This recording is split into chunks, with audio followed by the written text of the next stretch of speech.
luto na siya guys. Tingnan nyo. Silang, di ba?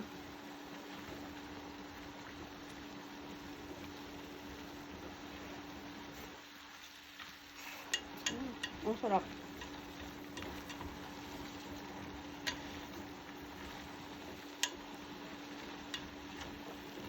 Luto na yung carrots natin.